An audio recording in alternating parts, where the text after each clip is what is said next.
Okay, bro. No, straight down the fucking pipe. Keep straight down the pipe. Go on, son. What? Yeah! 3 in the morning. 8 volunteers get shaken awake with one sentence. The Russians are attacking. No time to think. No time to plan. Just gear up, grab what you can carry, and move. Their job sounds simple on paper. Clear a trench the Russians are actively using to push into Pervomaisk. In reality, it's anything but. Armor's already rolling toward the position. Infantry's right behind it. And this isn't their ground. Every piece of intel from the Ukrainian soldiers already dug in could be the difference between making it back or not. They move out as a unit of 8. Nobody says much. You don't need to when everyone already knows what's at stake. Gunfire in the distance, then closer. They push toward the position anyway. A drone's already in the air above them before they've gone 20 feet. Someone calls it out. Suicide drone. The kind that doesn't miss on purpose.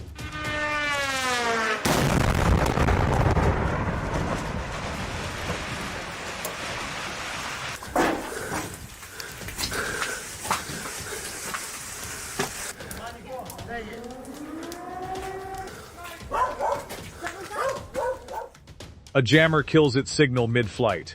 It drops harmlessly. They keep moving like it never happened, because stopping isn't an option. The ground ahead is open. No cover. Somewhere underneath it, anti-tank mines are waiting for the wrong footstep. The tree line is the only real safety, and it's still 100 meters out, with Russian positions sitting close enough to watch them cross. Here's something most people don't realize about a battlefield like this. The danger isn't always loud. It's the silence right before a drone engine picks up, or the ground that looks empty but isn't. They make it to the tree line, but the trench they're supposed to reinforce is already packed. Ukrainian soldiers shoulder to shoulder, no room to spread, no room to move. The Russians can see exactly how crowded that trench is. And crowded trenches don't stay safe for long. Artillery starts walking in. Then drones, one hit, then another, then a third. 3 volunteers go down wounded inside of minutes. The trench that was supposed to protect them has become the most dangerous place to be.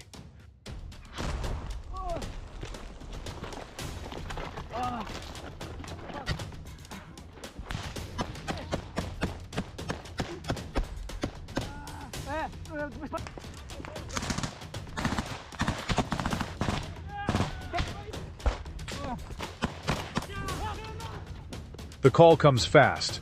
Pull back. Now. But pulling back means a head count. And in the next 10 minutes, that head count is going to come back wrong.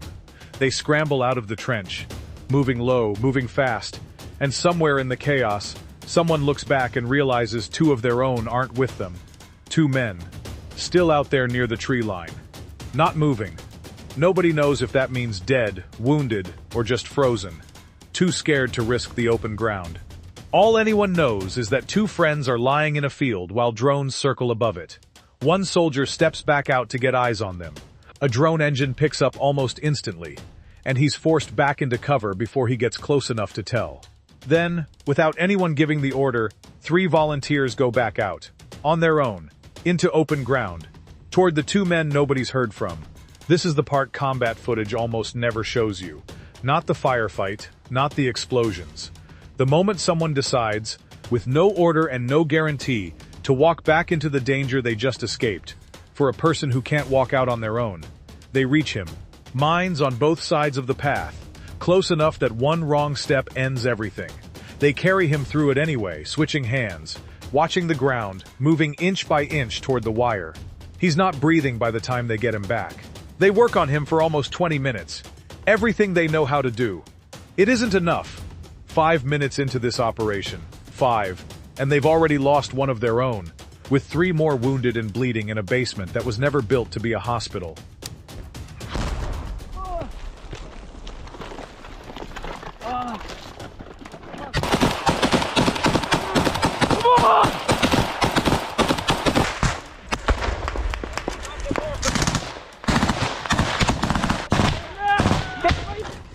And this is only day 1.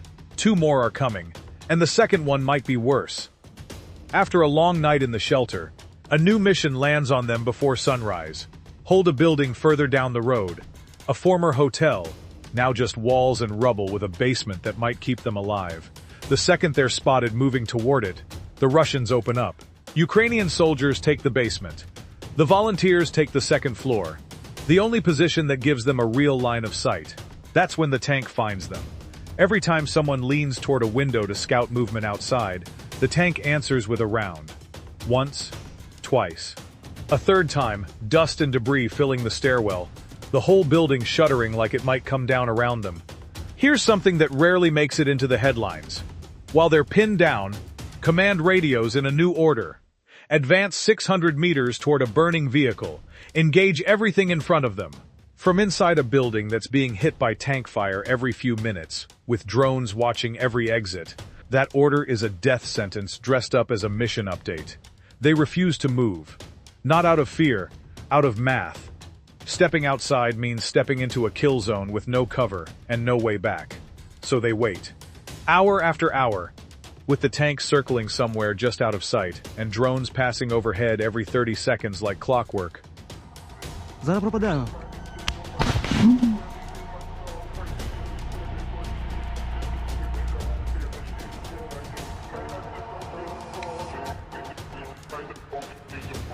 Є!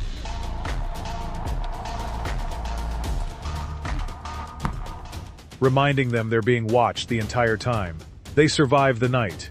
But day 3 is when the real cost of this mission becomes impossible to ignore. Dawn brings fresh Russian infantry into the area. This isn't a continuation of the same fight. It's round 2, with more men and less patience. Mortars start landing close. Then small arms fire from the south. The trench fills with noise and motion, everyone moving at once, dragging a fallen comrade back into cover even as rounds crack past them. Then someone does a head count over the radio, and the number doesn't add up. 8 should be accounted for. Only 6 respond. 2 men, gone from the count. Not confirmed dead, just missing, which somehow feels worse, because missing means someone still has to go find out. One of them crawls back into the trench under his own power, wounded. A tourniquet already tightened around his arm, blood-soaked but alive and talking. The second is still out there, last seen 70 meters back. Moving slow, maybe hit, maybe just exhausted. Nobody's certain. What they decide to do next, with mortars still falling and zero guarantee it's even survivable, is the moment that defines everything that happened across these 3 days. The decision gets made fast. Evacuate everyone, wounded first, on foot, across open ground, with no guarantee a drone isn't watching right now. There's no stretcher that survives that kind of exposure for long.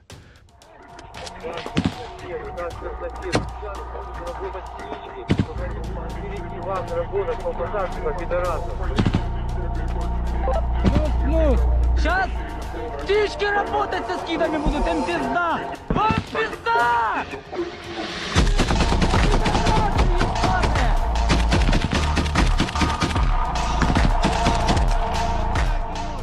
So they carry their own. Arms under shoulders, weight shifted step by step so nobody collapses under the load. One soldier's knee is destroyed. 2 others drag him between them, repositioning constantly, watching the ground for mines they were warned about days earlier, and haven't forgotten since. They push for the tree line. Gunfire cracks somewhere to their left. They push harder, faster, not stopping to figure out where it's coming from. Here's the detail that gets lost in every summary of this war. Nobody got left behind by choice. Every soldier they couldn't immediately reach, they went back for. Every soldier they could carry, they carried. Through minefields, through drone cover, across 3 days where stopping for even a second could have been the last decision they ever made. They reached the safe zone. Medics are already moving before the group even finishes crossing the last stretch of open ground. The mission was never about winning the trench outright. It was about buying time, slowing the Russian push toward Pervomaiske long enough for the line behind them to hold. For 3 days, 8 volunteers and the soldiers beside them did exactly that.